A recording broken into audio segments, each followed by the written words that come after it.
Hello बच्चों, good morning. My name is Sonu Kumar Maurya. आज हम लोग स्टार्ट करेंगे बेटा सीए फाउंडेशन का पेपर नंबर 1। ठीक है। हम लोग एक नई जर्नी स्टार्ट कर रहे हैं बेटा। नई जर्नी कह सकते हैं बेटा। देखो, कहने का मतलब है आपका पेपर है बेटा सितंबर में, ठीक है ना।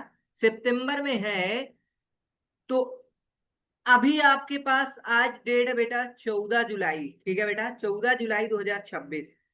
ओके। तो अब ये समझ लो बेटा, आपके पास 15 दिन इधर बचे हुए हैं और आपके पास जुलाई, अगस्त में फिर आपके पास 31 दिन। ओके बेटा। तो अगर हम बोले ऑन एन एवरेज आपके पास टोटल कितना टाइम बचे है अभी, तो आपके पास 50 डेज है। ठीक है बेटा, क्योंकि आपका एग्जाम उधर सितंबर में 2 3 4 से स्टार्ट होगा।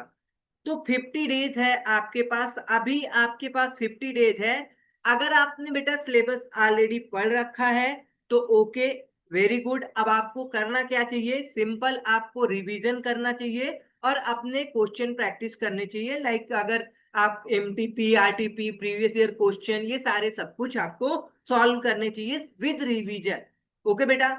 एक चीज तो हम आपके साथ करा देंगे बेटा, रिवीजन हम स्टार्ट कर देंगे। ठीक है। आपको हमारे साथ रिवीजन करना है। होमवर्क जितना दिया जाए वो सारा सब कुछ कंप्लीट करके आना बेटा। ठीक है ना। चलो, तो देखो बेटा, आगे आपका पेपर नंबर 1 जो है बेटा 100 मार्क्स का आता है।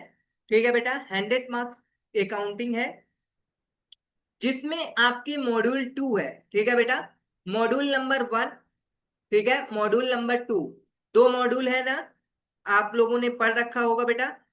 ये देखो, 7 चैप्टर मॉड्यूल 1 में है और मॉड्यूल 2 में आपके बेटा से 8 9 10 11 टोटल आपके चैप्टर है 11, जिसमें से आपके दो चैप्टर लेंदी है। चैप्टर नंबर बेटा आपका 10 और 11 चैप्टर। ये चैप्टर, दो चैप्टर आपके लेंदी चैप्टर है और सारे चैप्टर बहुत छोटे छोटे। ठीक है बेटा। इन चैप्टर को अगर आप कंप्लीट करना चाहोगे, यदि आपने आप ऑलरेडी पढ़ रखा है, तो 5 से 6 दिन लग जाएगा बेटा। ठीक है ना। 5 से 6 दिन लग जाएगा इनको पढ़ने में। ठीक है बेटा। और अदर सब्जेक्ट तो आपको पढ़ना ही पढ़ना है। ठीक है। तो अब मान लो बेटा, आपको आने एवरेज बात करते हैं, 10 दिन में आपने दो चैप्टर कंप्लीट कर लिया और इनका वेटेज कितना है भाई, 20 मार्क्स का आपका पार्टनरशिप है। ठीक है। और 20 मार्क्स आपकी कंपनी है। मतलब चैप्टर नंबर 11 चैप्टर नंबर आपका 10 दोनों 20 20, तो ये कितने हो गए बेटा, आपके 40 मार्क्स हो गए। अगर आपने दो चैप्टर अच्छे से कंप्लीट कर लिया है तो आपके 40 नंबर बन चुके हैं बेटा। अभी बचा है आपका 60 मार्क्स। अब इसमें आपके चैप्टर है टोटल 9। कितने चैप्टर है बेटा, छोटे छोटे 9 चैप्टर होंगे इसमें।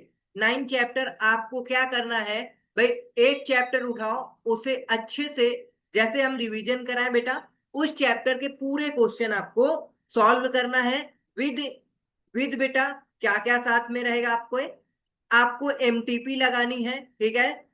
आरटीपी भी लगानी है, प्रीवियस ईयर क्वेश्चन लगाने हैं। साथ में आपको क्या करना है, जैसे हमने कोई चैप्टर पढ़ा दिया आपको, RTP MTP revision test paper सारा सब कुछ आपको कंप्लीट कर लेना है इस चैप्टर से रिलेटेड जितने भी क्वेश्चन आपके दिए होंगे बेटा। ठीक है बेटा। तो आई होप समझ में आ गया होगा बेटा। तो अब हम लोग स्टार्ट करेंगे बेटा, आपका एक लेंदी चैप्टर है। चैप्टर का नाम है बेटा कंपनी अकाउंट। ठीक है। तो आई होप बेटा आपने लॉ में पेपर नंबर 2 में बेटा कंपनी के बारे में पढ़ा होगा। एक चैप्टर है, ठीक है बेटा, कंपनी एक्ट 2013। ठीक है। तो उसमें आपको ये यूनिट नंबर 1 बेटा, आपकी ये पेपर नंबर 2 जो है बेटा कंपनी एक्ट, ठीक है बेटा, उसमें आपको प्रॉपर सब कुछ अच्छे से एक्सप्लेन किया गया होगा। तो आई होप बेटा आपने वहां पे ये कर रखा होगा। ठीक है। क्योंकि ये बेटा रिवीजन लेक्चर है, तो आपको अगर हम डिटेल्स में कराने लग जाएंगे तो कंप्लीट होना मुश्किल रहेगा बेटा। ठीक है। तो अब हम लोग स्टार्ट करेंगे बेटा आपका यूनिट नंबर 2, जिसमें है बेटा शेयर का इशू करना। ठीक है। फॉरफीचर एंड री इशू करना। ठीक है। ओके। चलो बेटा, यूनिट नंबर 2 11 चैप्टर का।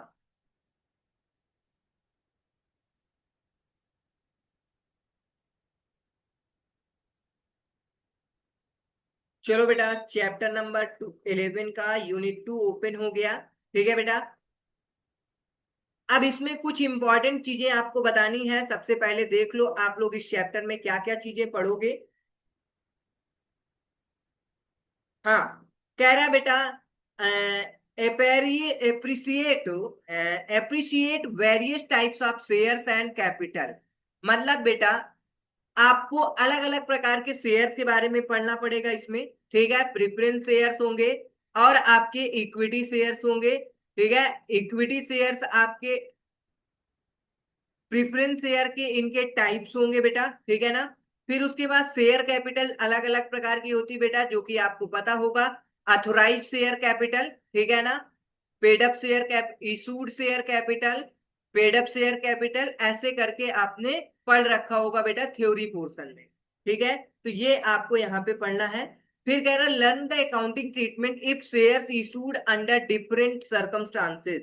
मतलब कहने का बेटा, शेयर जो है बेटा अलग अलग सर्कमस्टांसेस में इशू किए जाते हैं। लाइक बेटा, आपको हम बताते हैं कि जैसे कोई कंपनी है बेटा, वो क्या कर रही है, शेयर इशू कर रही है। ठीक है ना। शेयर इशू करती है, तो अब वो क्या करती है बेटा, एक बार में पूरा पैसा नहीं मंगाती है। मान लो बेटा, शेयर की रुपए फेस वैल्यू है 10 रुपए। कितना बेटा, 10 रुपए। तो इसमें से आपके जो कंपनी है बेटा, थोड़ा थोड़ा पैसा मंगाएगी, 2 रुपए 3 रुपए एप्लीकेशन अलॉटमेंट में। ठीक है बेटा। फिर कॉल एंड भाई फाइनल कॉल में।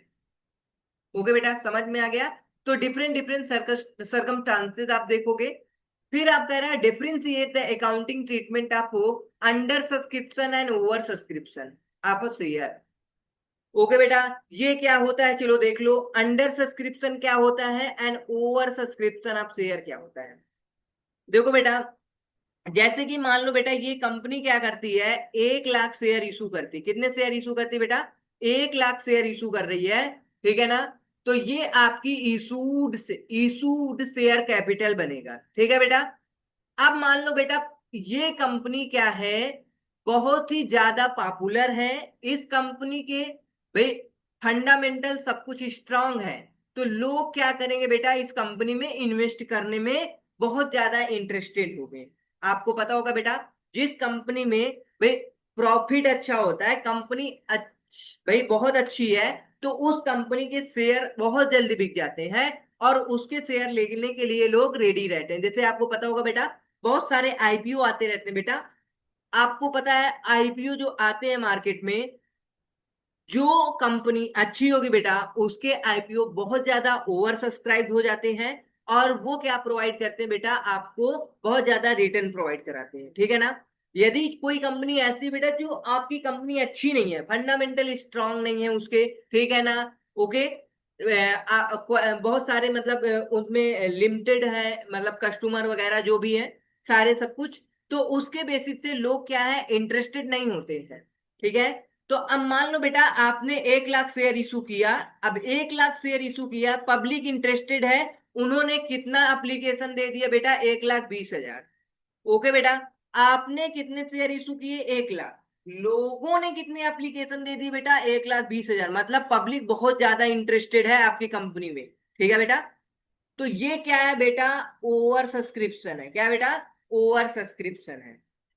अगर दूसरा केस क्या होता है बेटा, आपने 1 लाख शेयर इशू किया है, पब्लिक आपकी कंपनी में इंटरेस्ट नहीं रखती है, और लोगों ने एप्लीकेशन कितना दिया है बेटा, 80,000। तो ये क्या है बेटा, अंडर सब्सक्रिप्शन है। आई होप बेटा समझ आया होगा। Different differentiate the accounting treatment for under subscription and over subscription. आपको under subscription and over subscription की मीनिंग समझ में आ गई होगी। अब हम लोग कैसे इसकी अकाउंटिंग ट्रीटमेंट करेंगे, ये आगे हम लोग सीखेंगे। ठीक है बेटा। चलो, फिर आप क्या पढ़ोगे बेटा, understand the concept of and accounting treatment of calls in arrear and calls in advance. चलो बेटा, कौन बताएगा कॉल्स इन एरियर क्या होता है एंड कॉल्स इन एडवांस। देखो बेटा, हम यहाँ पे मतलब बताएंगे, अकाउंटिंग ट्रीटमेंट कैसे करेंगे हम लोग एक एक करके आगे पढ़ेंगे। तो देखो बेटा, क्या होता है, जैसे कि आपने इस शेयर इशू किया और 2 रुपए एप्लीकेशन मंगा लिया बेटा, सारे शेयर होल्डर एप्लीकेशन का पैसा दे दिए। ठीक है ना। अब 3 रुपए आपने अलॉटमेंट में मंगाया और लोगों ने, सारे लोगों ने जितने भी लोगों ने आपके शेयर सब्सक्राइब किए थे वो सारे लोगों ने पैसे दे दिए। अब बचा बेटा आपका मतलब फर्स्ट एंड फाइनल कॉल कह सकते हो बेटा, ठीक है ना। तो अब इसमें कुछ ऐसे शेयर होल्डर हैं, मान लो बेटा 1 लाख में से 10,000 शेयर होल्डर ऐसे हैं जो कॉल का पैसा नहीं दिए, ठीक है। तो ये जो 10,000 शेयर होल्ड कर रखे हैं बेटा, ये आपके कॉल्स इन एरियर्स कहलाए जाएंगे। क्या कहलाए जाएंगे, मतलब कंपनी पैसा मंगा रही है लेकिन शेयर होल्डर पैसा नहीं दे रहे हैं, तो क्या बोलेंगे बेटा, कॉल्स इन एरियर्स। ओके बेटा।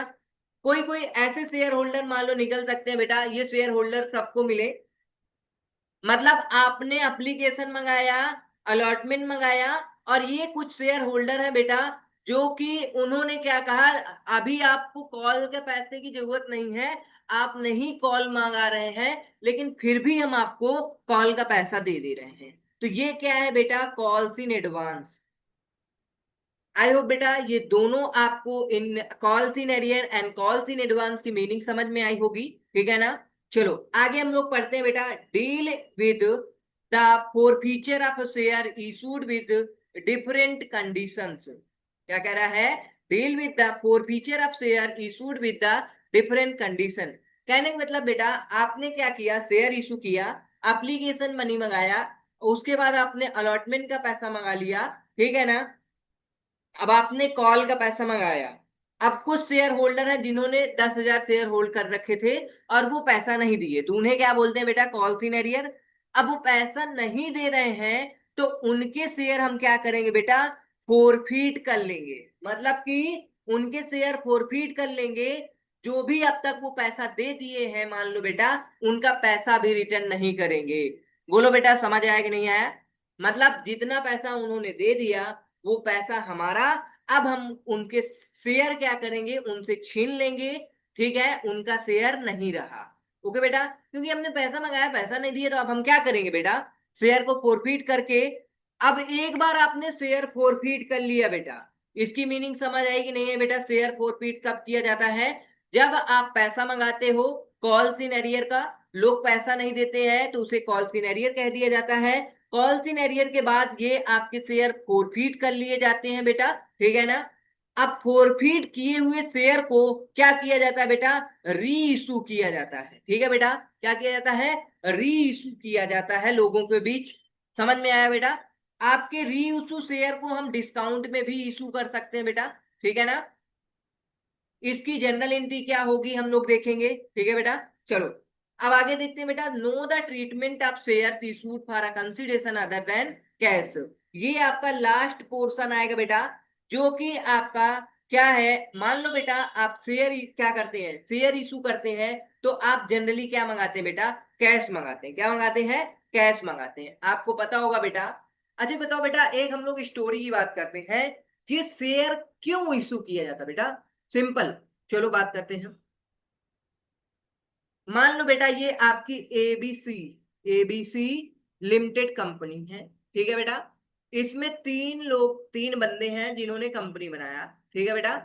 तीन लोगों ने लिमिटेड लगा दिया, मतलब पब्लिक कंपनी, तो मतलब मिनिमम 7 होने चाहिए, चलो हमने इसको प्राइवेट बना दिया, ठीक है बेटा। एबीसी प्राइवेट लिमिटेड, तीन इसमें मेंबर्स हैं बेटा। इन तीनों मेंबर्स ने क्या किया बेटा, कंपनी को इनकॉर्पोरेट किया, ठीक है ना। कंपनी भाई इनके पास लिमिटेड रिसोर्सेज होंगे कि नहीं होंगे, बताओ बेटा। लिमिटेड रिसोर्सेज का मतलब क्या होता है, इनके पास जो कैपिटल होगा बेटा लिमिटेड होगा, ठीक है ना। भाई मान लो बेटा ये मान लो 10 10 लाख रुपए लगा दे रहा है, ये मान लो 30 लाख रुपए लगा रहा है, इसके पास कुछ पैसा है मान लो बेटा 40 लाख, टोटल कंपनी कितने की हो गई बेटा, 80 लाख की कंपनी हो गई, ठीक है बेटा। अगर इसे करोड़ में बनाना चाहे तो करोड़ में बना लो, ठीक है। तो ये आपका आ गया बेटा 80 करोड़ की कंपनी बन गई, कितने की, 80 CR की कंपनी हो गई, ठीक है ना।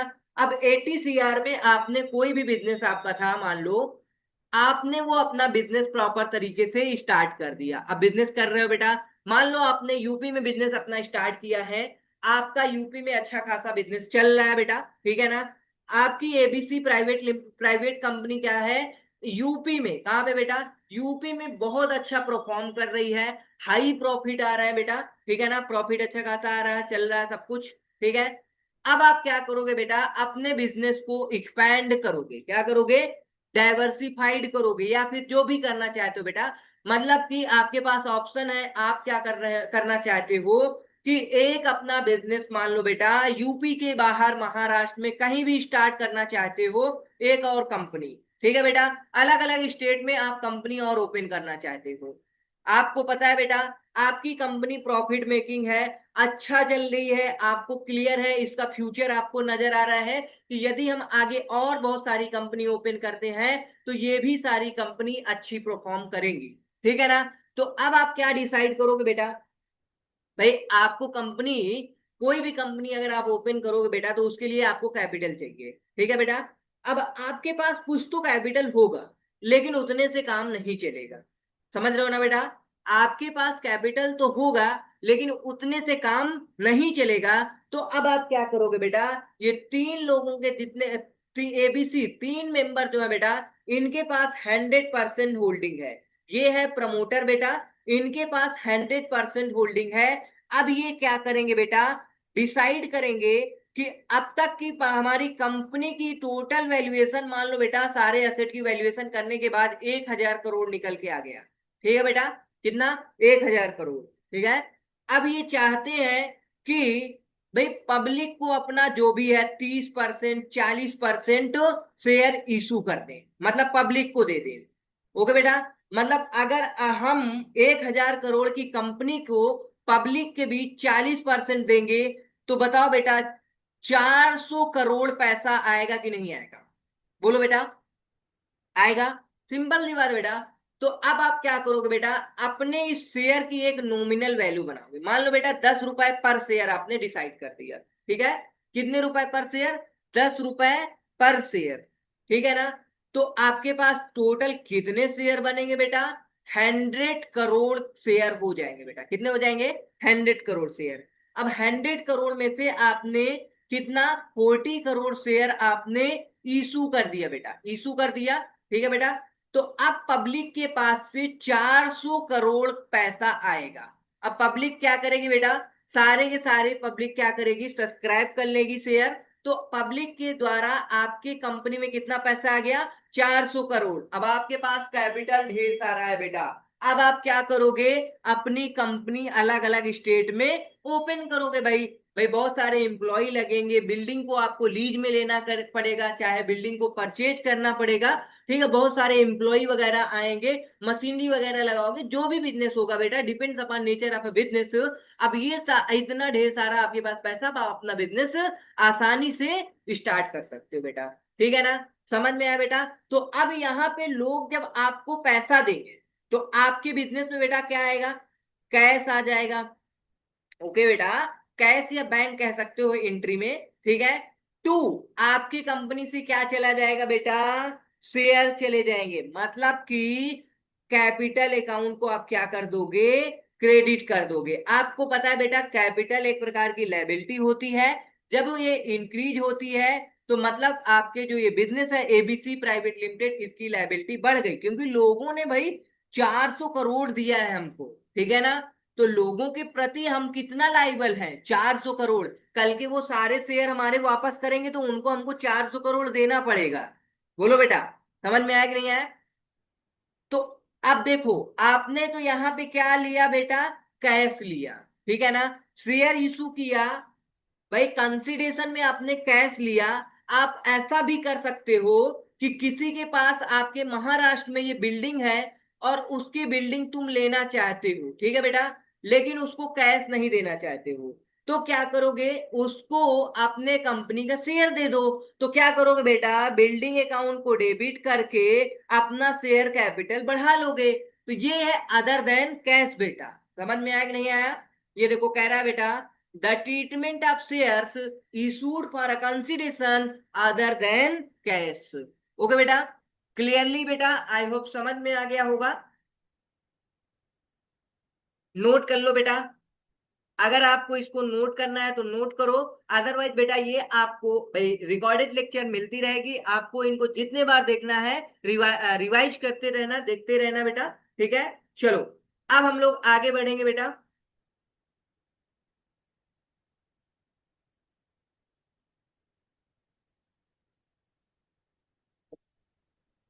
देखो बेटा, यहाँ पे आपके चार्ट बना हुआ है, ठीक है ना। अब ये चार्ट पे हम लोग इतना फोकस नहीं करेंगे, ये हमारे जो रेगुलर क्लास है बेटा, उन पे हम लोग डिस्कस करते हैं, ठीक है।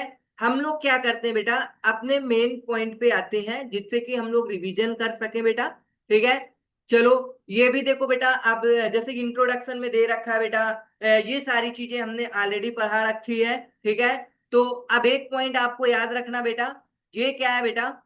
हाँ बेटा, एनी डाउट, एक सेकेंड वेट मोमेंट।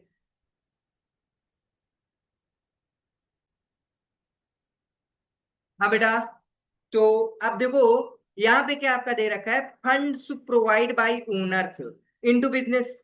बेटा सिंपल सी बात है, आपकी पॉकेट में जितना पैसा है आप क्या करोगे, अपने बिजनेस में लगा दोगे, ठीक है बेटा। कह रहा है are recorded as a capital, इसे क्या रिकॉर्ड किया जाता है बेटा, कैपिटल। सिंपल सी बात है, आपको पता है बेटा बिजनेस में क्या करते हैं, जब कोई पैसा लगाता है तो उसे बोलते हैं हमने इतना कैपिटल लगा दिया बेटा, हमारा बिजनेस चल नहीं रहा है, ऐसा वैसा बहुत सारी स्टोरी आपने सुनी होगी, ठीक है।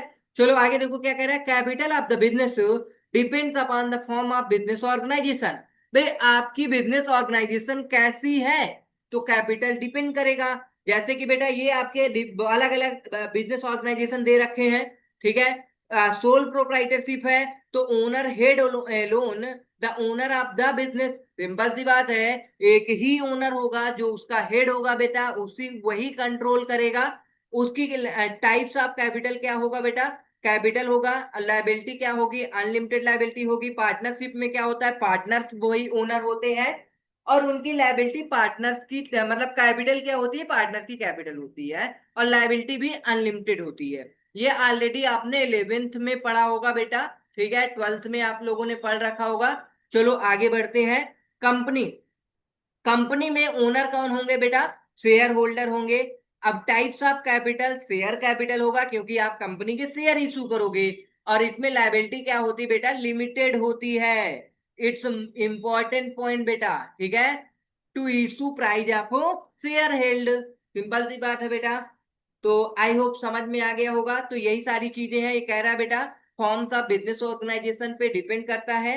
प्रोप्राइटर प्रोवाइड कैपिटल, बेटा प्रोप्राइटर क्या करता है, कैपिटल प्रोवाइड करता है, ठीक है। आगे देखो, sole proprietorship business in case of partnership there is more than one proprietor, मतलब इसमें बहुत सारे पार्टनर्स होते हैं बेटा, ठीक है। चलो, partners introduce capital in the partnership firm, तो as the maximum number of member in a partnership firm is restricted, there for only limited capital. मतलब कहने के बेटा, आपकी कंपनी, अगर आपकी पार्टनरशिप फॉर्म है बेटा, तो आपको पता होगा बेटा, as per companies act 2013, rule 2014 के अकॉर्डिंग आपकी पार्टनरशिप में मैक्सिमम 50 में पार्टनर होने चाहिए। तो बताओ बेटा, अगर लिमिट पार्टनर की लग गई है, तो आपके कैपिटल की भी तो लिमिट लग गई है ना, मतलब रिसोर्सेज भी लिमिटेड आएंगे बेटा।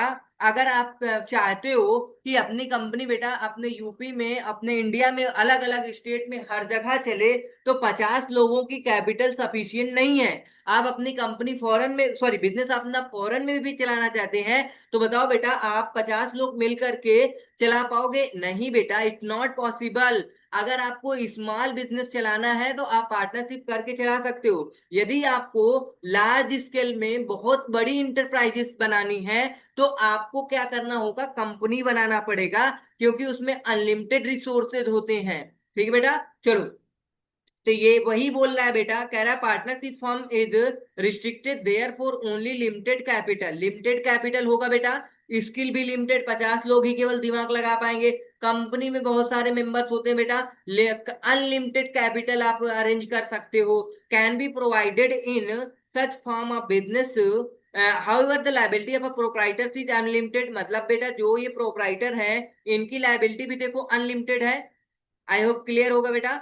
चलो उसके बाद कह रहा है बेटा, आगे देखो, in case non corporate business namely sole proprietor and partnership में अनलिमिटेड लाइबिलिटी होती है। लेकिन अगर हम बात करते हैं बेटा कंपनी की, उसकी लाइबिलिटी क्या होती है, लिमिटेड होती है।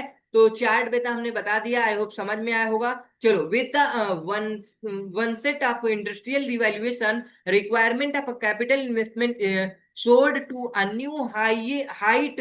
I attached risk of failure increased due to the place of technological development. Non-corporate entities could not cope with the pressure of increased capital and degree of risk involved. This lead to the emergency of a corporate for organization. मतलब कहने के बेटा आप capital increase हो रहे हैं and degree of risk involve है, तो अब इस बेसिस पे आपको इमरजेंसी आती है कि आप corporate form of organization open करें। मतलब कहने का बेटा अब इसमें क्या है, लायबिलिटी आपकी अनलिमिटेड है। क्या बेटा, अनलिमिटेड है। तो अनलिमिटेड के केस में आप बहुत सारा पैसा अगर आप लगा देते हैं और आपकी लायबिलिटी अगर मान लो बाई चांस रिस्क ज्यादा है, तो आपके सारे पैसे जा सकते हैं, साथ में आपकी पर्सनल प्रॉपर्टी भी जा सकती है। तो ये एक बहुत बड़ी इमरजेंसी क्रिएट हो रही थी, इसकी वजह से कॉर्पोरेट फॉर्म ऑफ ऑर्गेनाइजेशन लाना पड़ा बेटा। ठीक है ना, जिसे बोलते हैं कंपनी।